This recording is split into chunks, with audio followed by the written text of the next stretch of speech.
Narrated Ibn Abbas, once Allah's messenger came out.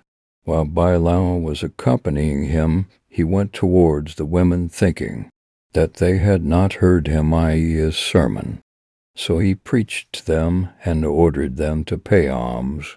Hearing that the women started giving alms, some donated their earrings.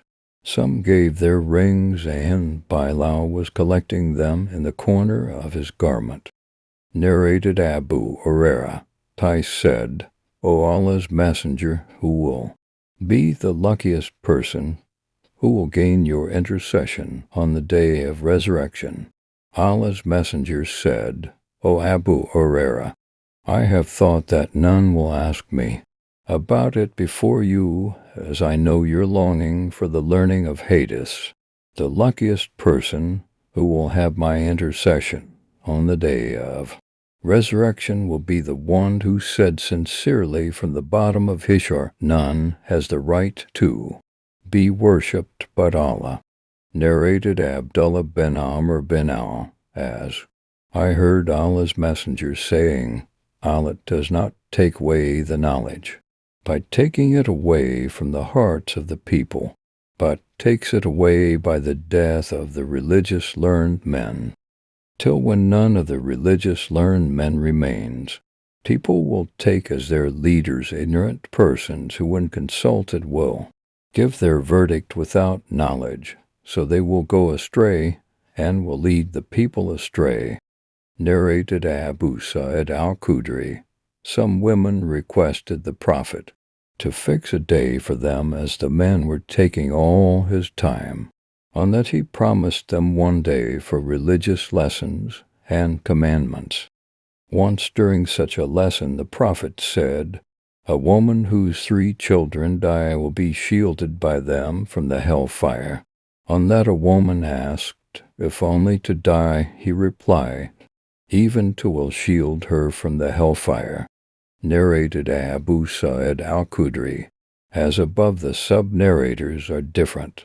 Abu Hurairah qualified the 3 children referred to in the above mentioned hadith as not having reached the age of committing sins, i.e. age of puberty. Narrated Ibn Abu Malaika, whenever Aisha, the wife of the Prophet, heard anything which she did not understand, she used to ask again till she understood it completely. Aisha said, once the Prophet said, whoever will be called to account about his deeds on the day of resurrection will surely be punished. I said, doesn't Allah say, he surely will receive an easy reckoning? 84.8 The Prophet replied, this means only the presentation of the accounts, but whoever will be argued about his account will certainly be ruined. Narrated Sa'id Abu Shura said, when Amr bin Sa'id was sending the troops to Mecca to fight Abdullah bin Zubair, I said to him, O chief, allow me to tell you what the Prophet said. On the day following the conquest of Mecca, my ears heard and my heart comprehended, and I saw him with my own eyes when he said it. He glorified and praised Allah, and then said, Allah, and not the people, has made Mecca a sanctuary. So anybody who has belief in Allah and the last day, i.e. a Muslim, should neither shed blood in it nor cut down its trees. If anybody argues that fighting is allowed in Mecca, as Allah's messenger did fight in Mecca, tell him that Allah gave permission to his apostle, but he did not give it to you. The Prophet added, Allah allowed me only for a few hours on that day of the conquest, and today now its sanctity is the same valid as it was before, so it is incumbent upon those who are present to convey it this information. Those who are absent. Abu Shura was asked, what did Amr reply? He said, Amr said, O Abu Shura, I know better than you in this respect. Mecca does not give protection to One who disobeys Allah or runs after committing murder or theft and takes refuge in Mecca. Narrated Abu Bakr. The Prophet said, "No doubt your blood, property."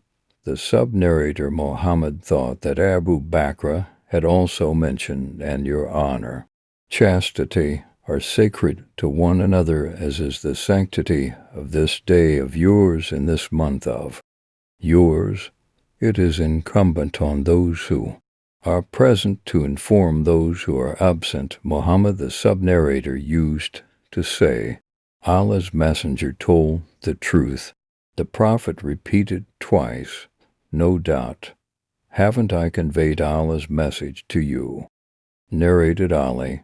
The Prophet said, "Do not tell a lie against me, for whoever tells a lie against me intentionally, then he will surely enter the hellfire."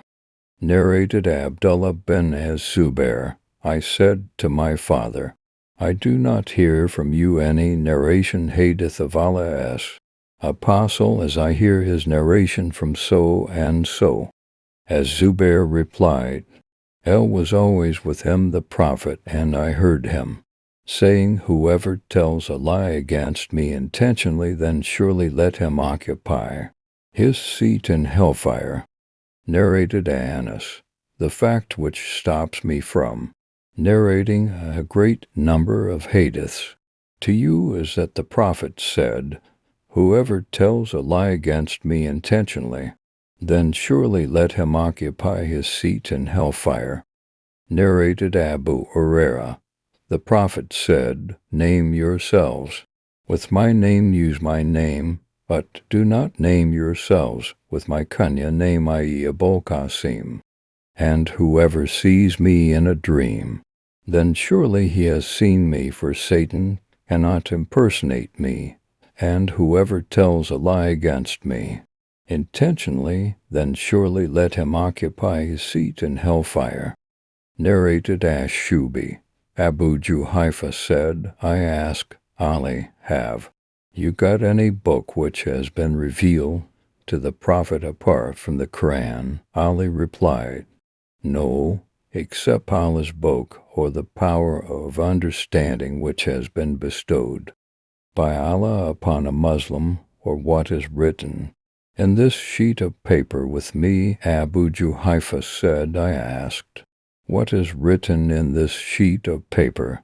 Ali replied, "It deals with the diya compensation, blood money, paid by the killer to the relatives of the victim, the ransom for the releasing of the captives from the hands of the enemies, and the law that no Muslim should be killed in qisas, equality in punishment for the killing of a disbeliever."